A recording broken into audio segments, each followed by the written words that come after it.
ఏంటి ఎంత over action చేసేస్తున్నారు అనుకుంటున్నారా? మేమైతే ఒక ప్రోడక్ట్ ఫ్లిప్‌కార్ట్ నుంచి తీసుకున్నాము. అది షో చేయడానికే ఎంత బిల్డప్ చేసేస్తున్నాము కెమెరా ముందు.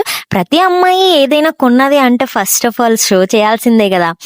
మేమైతే ఫ్లిప్‌కార్ట్‌లో పెట్టుకున్నవి ఏంటో కాదు క్లిప్స్ అనమాట. అవి 3 పీసెస్ దివ్య పెట్టింది. తీసుకొచ్చి ఇస్తే గబగబా ఓపెన్ చేసేసి అయితే చూసేసాము. చూడండి చాలా బాగున్నాయి కదా ఫ్లవర్స్. నేనైతే యెల్లో కలర్ పిక్ చేసుకున్నాను. బికాజ్ నా ఫేవరెట్ కలర్ కాబట్టి. ఒక్కొక్కరం అయితే ఒక్కొక్క స్టైల్ ట్రై చేసాం. కానీ లాస్ట్‌కి ఇదే పక్కకి పెట్టుకోవడం బావుంది అని చెప్పేసి ముగ్గురం గూడా పక్కకు పెట్టేసుకున్నాము. ఈ క్లిప్స్ మేము ముగ్గురం పెట్టుకున్నాము. మా ముగ్గురిలో ఎవరికి బాగున్నాయి, ఏ కలర్ ఎవరికి సెట్ అయిందో ఒకసారి కామెంట్ చేసేయండి. ఆ క్లిప్స్ పెట్టుకోవడం కాదు కానీ ఏ పని లేక ముగ్గురం అయితే ఫోన్‌లోని వీడియోస్, పిక్స్, స్నాప్‌చాట్‌లో పిక్స్ కూడా అలా తీసుకుంటూ చాలా ఓవర్ యాక్టింగ్ చేసేసుకున్నాము ముగ్గురం కూడా. ఓకే. ఎలా ఉన్నాయి కామెంట్ చేసేయండి. Bye bye.